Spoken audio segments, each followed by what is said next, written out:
Yo, welcome back. Today we are covering chapter 249 of the Black Clover manga. And let me just say, wow, Leopold is on another level now. And in my opinion, his power increase is much deserved. Before this chapter, Leopold didn't really have many moments to shine or grow, and when he has grown, it's been him growing as a leader.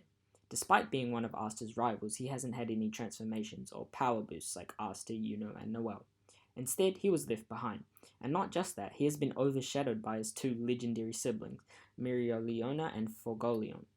But after 6 months of training in the Heart Kingdom, he's gotten way more powerful, and boy did Leopold show out in this latest chapter. So in the first panel of the chapter, we see Floga, the Fire Spirit Guardian, defeated and unconscious on the floor. Then we see some Heart Kingdom citizens that look injured as well. Now, if you guys remember, there were a lot of people in the community that were pissed because these spirit guardians were hyped up to be very powerful, and then in chapter 247, we found out that 4 of them got defeated. But this panel shows us that the spirit guardians were likely trying to protect all the citizens, but in doing so, the spirit guardians would have struggled to fight back. The Dark Disciples would have obviously used this to their advantage, and they probably targeted the citizens to lure in the spirit guardians. It would have been a very unfair fight for the Spirit Guardians, explaining why they all got defeated.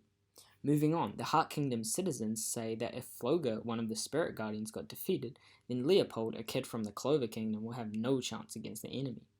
Leopold gets hit by an attack from his side, which seems to catch him off guard. This is where we get introduced to the Dark Disciple that defeated Floga and is currently fighting Leo. His name is Savoir, and he uses eye magic. His eye magic creates countless floating eyes that allow Savoir to not only see his opponent, but their mana and stamina also. He can even use the eyes to predict his opponent's next move by looking at their muscles and eyes. He uses this greater sense of vision alongside his mana bullets. These mana bullets are, as the name suggests, projectiles that Savoir shoots made from his mana, and since he is a Dark Disciple that uses power from a demon, these mana bullets are very powerful. So basically Savoir is a sniper that never misses thanks to his eye magic.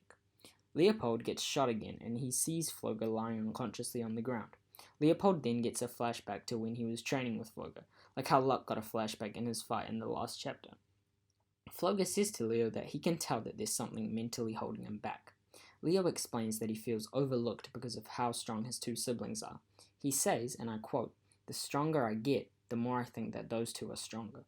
This explains why Leo hasn't reached the same level as Asta, Yuno, and Noel yet. The fact that he doesn't have the natural talent that Mereoleona and Forgoleon have has been taking a mental toll on him. This is also a very relatable concept, as none of us are perfect, and we have probably all felt overshadowed at some point in our life. Tabata put this in Leo's character so we can connect with him on a deeper level, and in doing so it makes Leo a more likable character. This is exactly what his character needed, as I explained at the start of the video. Floga then tells Leo that he shouldn't compare himself to his siblings, but instead he should acknowledge his own strong points. Floga explains to Leo that even though he doesn't have the talent for creating arrays, he's been getting better and better at them and getting more powerful with each passing day, through persistence and his own hard work. Leo's strength is his ability to endure. Remembering this, Leo gets motivated and focuses. He anticipates Savoir's attack, but as we know, Savoir never misses. Leo gets hit with the attack, but he uses the angle that the attack came from to determine Savoir's position, and then Leo fires a spell of his own that he created using an array, called Profound Spiral Flames. Savoir hits Leo again, and he says that attacks like that will never hit him. He says that he's never been wounded in a battle before, and he always fights from a distance. Leo acknowledges that he's not as talented as his older siblings, but instead of that bringing him down, he's now using that as motivation to work harder so he can surpass them one day. We get to see his burning determination. This is when Leo reveals what he has actually been doing this whole time. While all of Savoir's eyes were focused on him, Leo was making a huge array that covered the vicinity of the area around Savoir.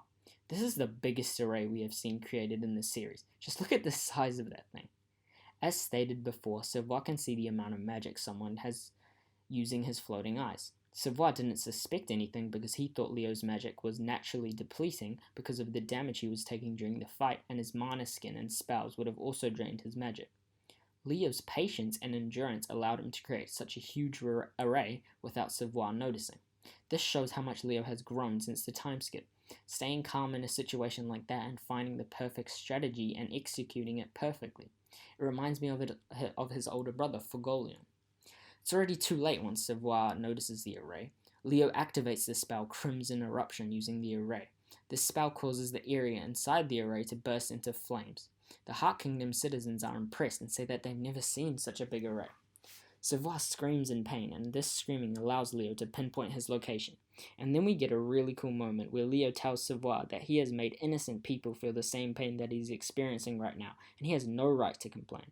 Leo continues saying that if you aren't ready to get hurt, then stay off the battlefield. Leo uses a spell created by an array to seemingly finish Savoir off, and that's where the chapter ends. Wow, that was a great chapter in my opinion, but I'm biased because Leo is one of my favorite characters. I think we were all expecting Leo and the other Magic Knights to grow, but I was not expecting this. I mean, Leo basically dropped a nuke on that boy. Leo is slowly turning into a mix of both Fagolion and Mereoleona. He's got the leadership and calmness of Fagolion, but he also has that fiery spirit and unbreakable determination of Mereoleona. I think he's taken the first step in surpassing his siblings.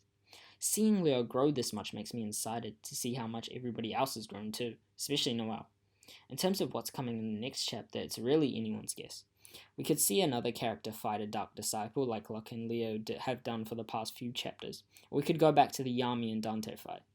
In chapter 246, we were briefly introduced to a Black Bulls member who was inside the Spade Kingdom on a spying mission. We see them look over important documents relating to what Dante is planning on the Tree of Qliphoth and allowing the devils to enter this world. The Black Bulls member's mission is probably accomplished as they find out what Dante was planning, and they should be coming back to the Clover Kingdom now to report on their findings. This mysterious Black Bull member is probably the Vice Captain, as Yuki Tabata confirmed the Black Bulls did have a Vice Captain, but they haven't been introduced in the story yet. Now, here's where this relates to the Yami and Dante fight. We know that the Black Bulls hideout is currently somewhere along the border of the Spade Kingdom, and this is where the fight is taking place.